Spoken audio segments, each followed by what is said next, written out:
All right, this is like our 9-year anniversary beers around the fire. We've been doing this for a long time now, almost a decade. So Get the band back together. It's great to get the band back together. Been Absolutely. working on that mustache this entire 9 years. Look at it now. Look It's at all it full. All Coming in because of nice, you Larry. guys, your inspiration here, encouragement. Yeah. Well, just for men, we'll actually see it. No, we've come a long way. I mean, when we think about how we met, you guys worked with a big company, and now you guys are out on your own and just slaying it. I mean, Larry, for you, talk about that first time we met, and you remember that day? Oh yeah, I remember the day. There were 30 of us and 8 of you guys, and we didn't know what to expect. We didn't know what was going on. We knew we were supposed to meet you at the flagpole at 5:30 in the morning, and it was an interesting hour and a half of push-ups and jumping jacks and sit-ups and all sorts of Regret things. from the drinks the night before that we told you not to embark on. And some did follow your directions, and there were some that were sorrowful they didn't follow your directions. Yeah, about 5:45 after starting at 5:30. Yeah, pretty sad. I remember that. There was a couple of guys in one of the, what do you call them, cabins? Yes. Whatever, cabins there at Post Oak. And the guys were out there with a bottle of Jack, which I can drive after a few, but these guys were working, hard. I was like, you sure this is a good idea? And They thought they were freshmen in college. yeah, right? Yeah. It was a good time. There was a couple of events later where a bunch of guys rolled in. If you remember, we met for an entire week and we had different guys come. Yeah.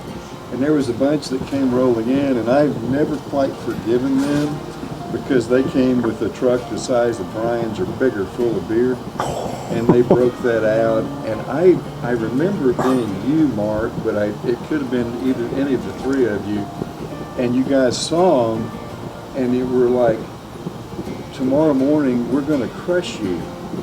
And I wasn't bitter about you crushing them, but those of us that were innocent were there too. And we got crushed as well. Was that the year we did trebuchets? No, this was the first year, and yes, that I was was the the first adult year. supervision the night before. Yes. You guys learned the very valuable lesson of feel the pain of what you plan. Yes. And However, what we made clear though is that was the physical part is all voluntary. Yes. And what I loved is most of them jumped in feet first regardless. A few of them weren't going to have any part of that. And the next day, they didn't even bring workout gear. The next day though, they're out there in their Dockers and Flip-flops, yes, with a hip replacement. I remember that. The message finally hit them and oh, this is bigger than just working out. But, Yes. I'll never forget that on that first trip also. Dudes out there with their work clothes, yeah, getting some in the morning. Yeah. Brian, you were there. What team were you on? Wow.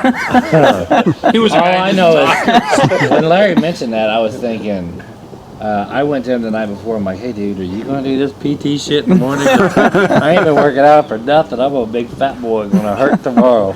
He's like, well, I don't know. Peter hadn't said yes, we had to, but we're going to do I said, fuck it, I'm going to do it. But yeah, all 30 showed up, rain or shine, and did it. And I just remember, I was running along and Eli's sitting next to me and I'm like,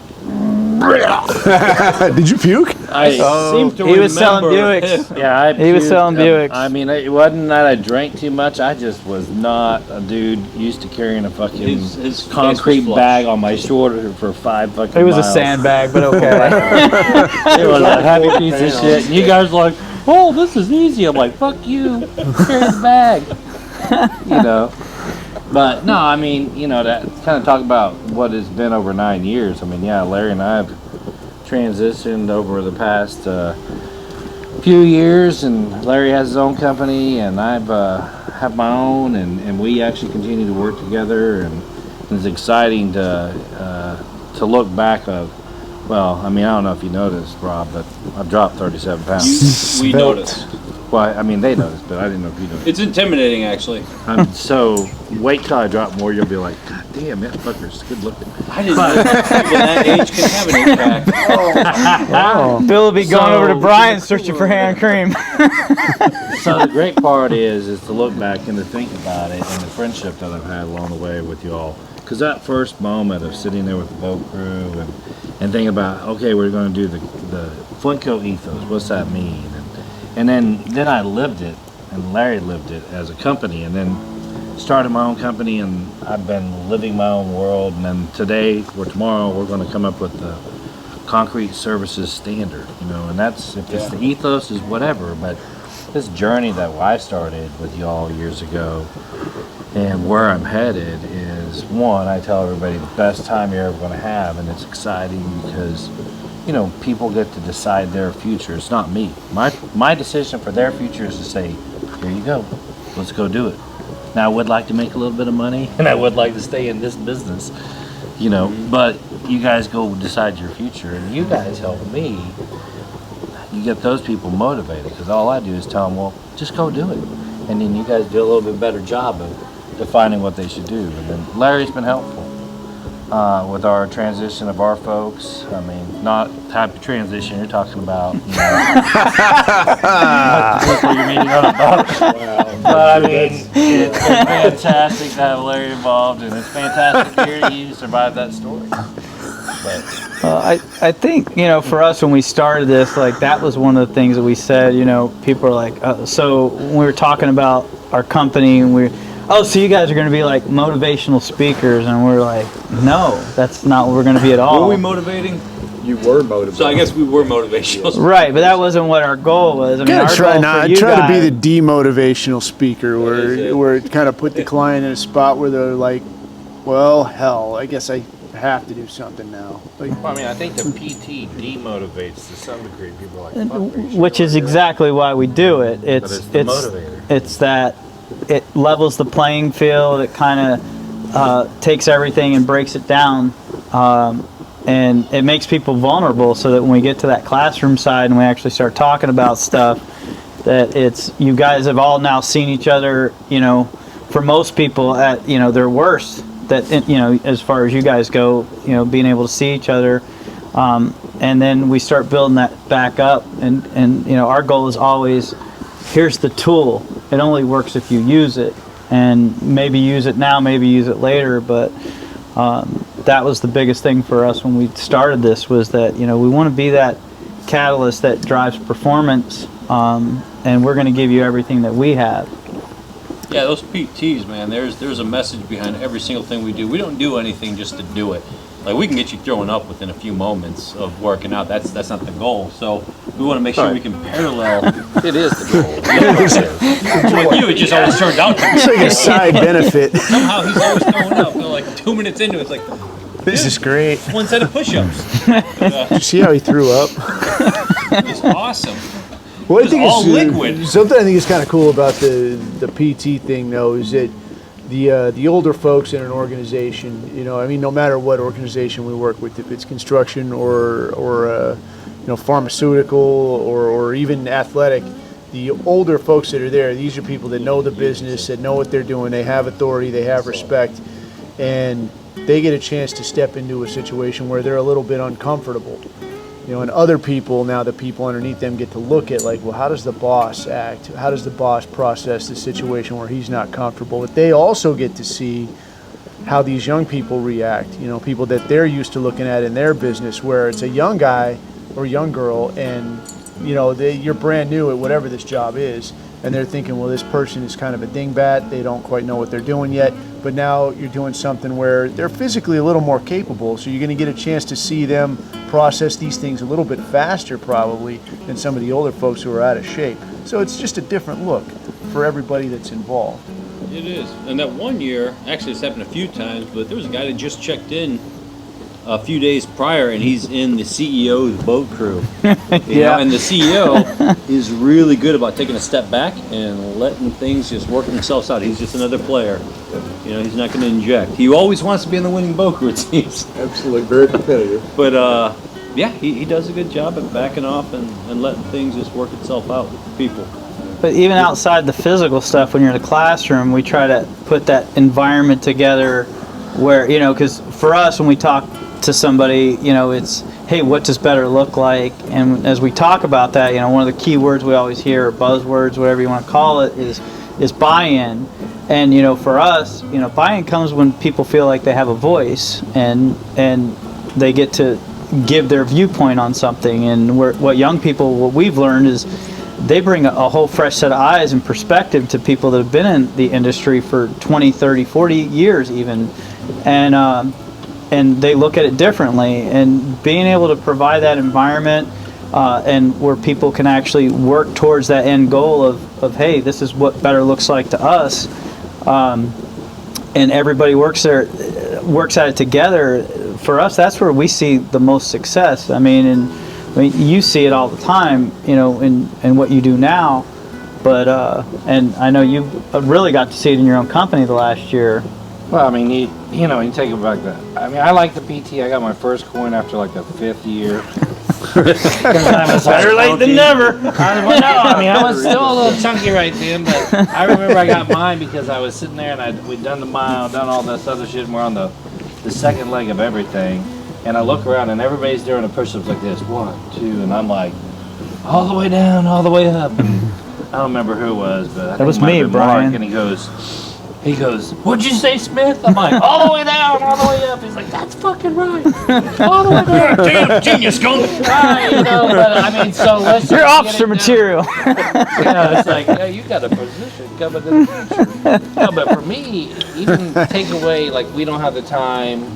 Yeah, your future will plan for the PT, but just the activities with the cards last year. I know Robbie couldn't make it last year, but last year we did the whole cards down here and walk down here, and Larry's on one team, on the other. I'm like, I'm fucking beating you. I know how to do this shit. He's like, no, I got you. I've done this stuff before. Neither one of us won because we didn't know how to communicate, or just like, that you stand here and you look at what you got to tell people to do, and you go down here and you look at the opposite side instead of walking around.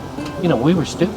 I mean, here's all the training we got, and so it just shows you. But you weren't stupid. It's just everyone wasn't using the people.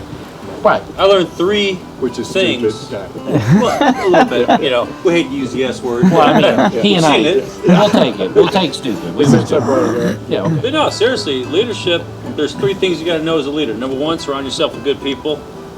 And number 2 and 3, I can't remember for the life of me. But that's what it comes down to, man. Use your people. And when we do that exercise, and they actually let everyone take a turn, just go down, remember one thing, come back, those people crush it. But when you try to be the VIP and, I'm going to remember everything, everyone's going to be impressed with me, it turns into the shit show that you're talking about. Oh, it was a shit show. Well, the good people thing, and then we talk about the tell them what time it is, don't tell them how the watch works, because they're the ones that are on the ground.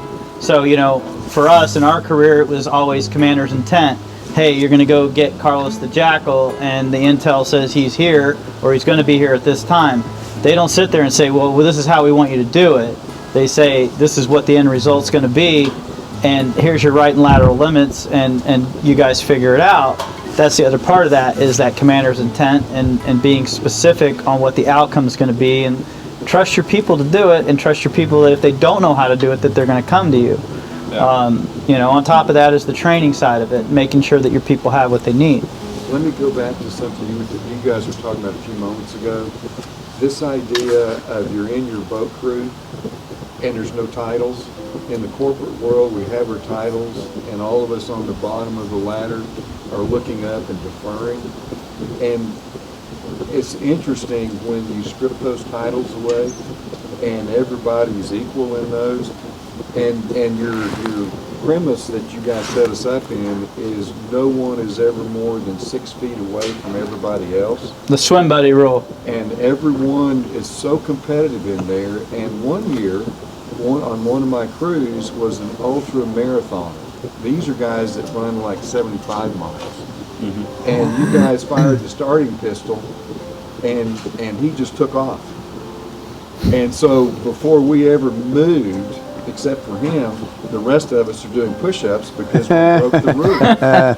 And so back to the classroom, you get back into this, what happened here and why.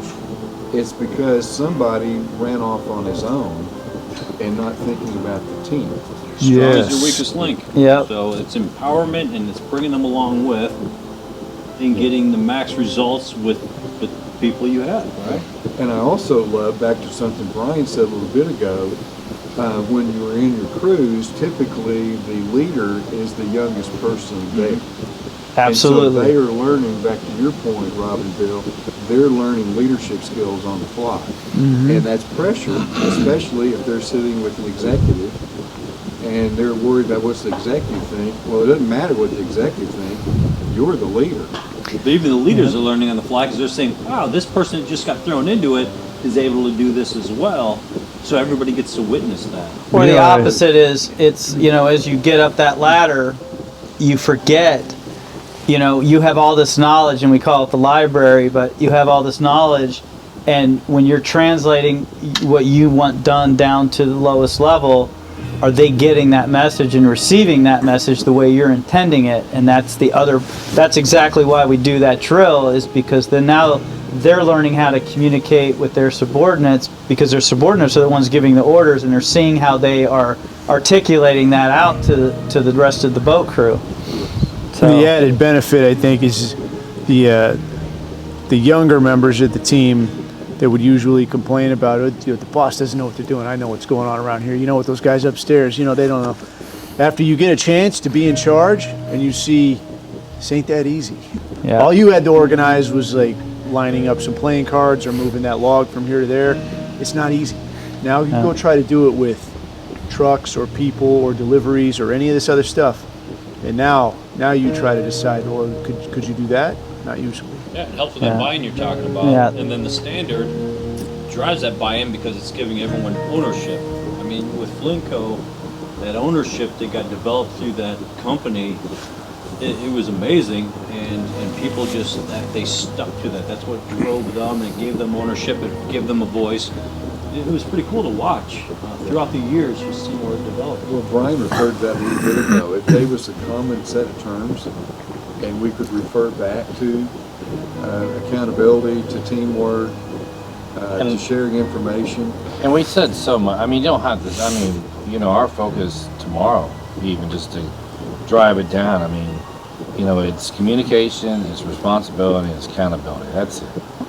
Everything that you do, from, you know, writing a paycheck to doing an estimate for a job to buying the material, is based on those three things. Who's responsible? Yeah, who's even accountable? cleaning your truck every day when you take it out. You know, it's as we like to say, you know, because companies will say, oh, well, we already have a mission statement, or we already have our core values. And I'm like, no, this is different. This is who you need to show up to work every day to be. And that's different. This is an internal, where all those other things are external and serving the client.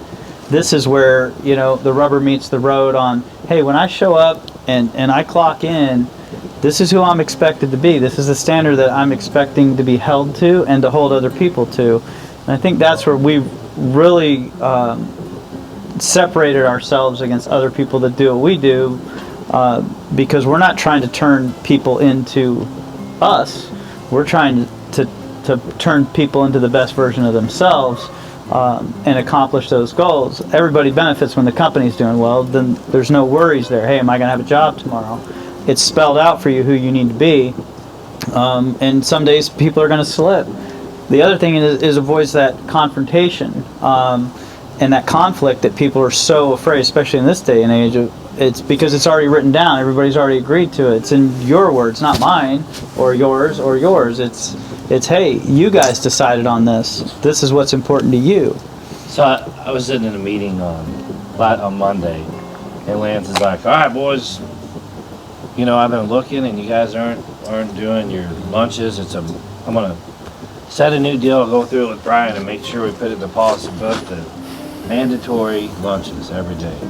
We go look at the damn policy book. Fuck, it's there. Mandatory every day. You can write shit down, but you got to read it every day. You know, you're sitting on the toilet. And like, what do I got to do today? You know, You'll edit you that gotta part out. remember your company policies, right? Yeah. Because what matters is what you decide on as a group. Nobody decides on a policy book as a group. It's just, hey, Right. there's this many hours. This is what we do for ranchers. These are the things we have to do. Well, how we act as a group and how we work together as a group is what you're going to call your ethos that other companies have done and what we're going to do as a standard. You know, you can have too many things that people just want to line up the checkbox and say, you know, well, hell, we're going to check you on this box and think about what we're going to do with you later. Well, shit, we're going to have three things. Communicate, responsible, accountable. You're going to stay in or you're out. You know, stop Yeah, you fucking gotta around. keep it simple. Yeah. Exactly. Policies Exactly. are too And then, thick. It confuses everybody. but including you our also leaders. have to drill down because it's left open to interpretation. Well, I was communicating. You yelling at me is not communicating, Brian. When do you talk to Larry? Learn! Dude, Yes. The best was the very first thing that we did with you guys when we met you in the classroom. Asked what your mission statement was, and we got deers in the headlight look. And this is the dumb. You're Yeah. the days of the, The company. top You're like, 30 of the Yeah. company. I mean, But the funny thing is, though, every client we've ever worked with, when we asked what the mission statement is, people will whip out their phones to pull it up real quick. It's like they don't know it. And one guy even told me that it was painted on the wall outside of his office. He walked past it every day for 20 years and couldn't tell you. He could tell you parts of it. And so is that effective? And that's where the mission statement versus the standard is different. And you know, that's where we drive our points home.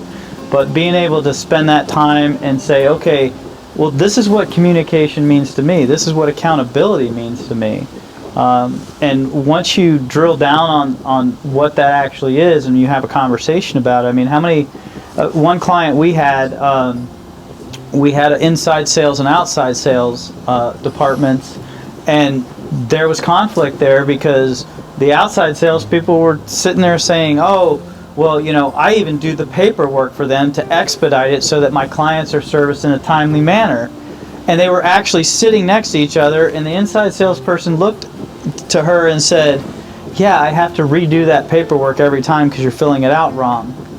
And literally this has been going on. Both of them have been in the company together for over 5 years. And it's like little examples like that. Like people want to avoid that conflict and not say anything. And now one person is not doing her job; she's doing rework, and the other one is causing that rework. And at the end of the day, the client's not getting serviced in a timely manner, which is, you know, at the bottom line, that's 2 minute that's the goal. conversation during that though. Right. In Fixed 2 everything. minutes, it was fixed, and it had gone on for 5 years. And so what we've learned is, what does that mean? And you know, we ask those pointed questions. We're not going to sit up there and pontificate, and you know, we keep our slideshows very simple. It's a single that's slide. Mark And, word. Pontificate. I'll look it up for you and tell you what it is later. my bad. I always have a hard time. I know, more than 2 syllables. I know, Brian. Junior college. Ivy League. The Kansas. point there about conflict Never mind. is we're all in agreement that we want the company to be successful, we want the organization to be successful, but we avoid all those things that will make the company successful. Absolutely. You know, those 2 minute conversations, rather than have it, we just deal with it and shove it under the rug or in a drawer. Right. Yeah. No, you're absolutely right. I think people get confused, and I talk to this quite often lately because it's a misunderstanding. A lot of people like to read military books and learn from the military and try to run their businesses like that. And they look at command and control, and they think that's, you know, like boot camp movies where the guy controls you. Control is not about controlling people. Control is about controlling information. You as the leaders, you bring in this information. You filter out the crap they don't need, and then you communicate that down in simple communication to get that down to the tactical level so they can start getting Carlos the Jackal and whatnot, and you're not confusing things in the middle. And most of the time when we're not functioning right, it's that weird confusion that got caused from our miscommunication. A simple conversation every now and then in 2 minutes will fix most of your issues. You know what I'm impressed about? Is that he says Carlos the Jackal. He pulls it back up later. Like it was You like That's that? like comedy routines where you start and then you end. And I don't even know that guy. It's like the wraparound joke. Carlos the Jackal. Yeah. We'll be talking about hand lotion later on. Yeah, we will have it. Bring that Hand back lotion in Singapore. We talk about that video where you tried out for American Ninja Warriors and you like one you're arm training pull-ups. for this for Oh, 5 yeah. years and it pans out and you're just doing squats. He's standing on the ground. Yeah, Did you make it yet? I have not tried out for that in years. I'm friends with a bunch of them now, and even the ones that are on it all the time have to resubmit. By friends, it means that he follows them on social media. They're his show friends. it's the only friends he has. Leave him alone. Just bring it here like this. No, but I mean, this has been Mobile. fun. I mean, like this journey with these two guys. I mean, we've all known each other now over 20 years, which is really cool. Is you it know, though? Is it really cool? Well, it's cool for me. We've had some ups and downs. Yes, but I mean, we, you know, getting to know you guys, and I mean, Brian, you and I have talked every week for I don't even know how long. I mean, it's been a long time, and whenever we came to town, I used to always call you, and even if you weren't part of the group that was coming out, we always got together, Larry. We've always stayed in touch. I've always picked your brain. You've always been a great resource, and I mean, this is how I think it should be. I mean, and I think if people took a moment to slow down and actually get to know one another and get better together, you know, and it's not after school special. I mean, like, you've really helped us in how we view things. You've really opened my eyes on the business side of things, on how to do business, and you know, we've been able to help both of you with approaches and how to identify and overcome obstacles. I think for us, it's that's the rewarding part for us, is those long-term relationships that we can sit here and we're having, you know, beers around a fire. We're gonna eat some smoked meat here, and you know, we've known each other almost a decade, and you know, from something simple.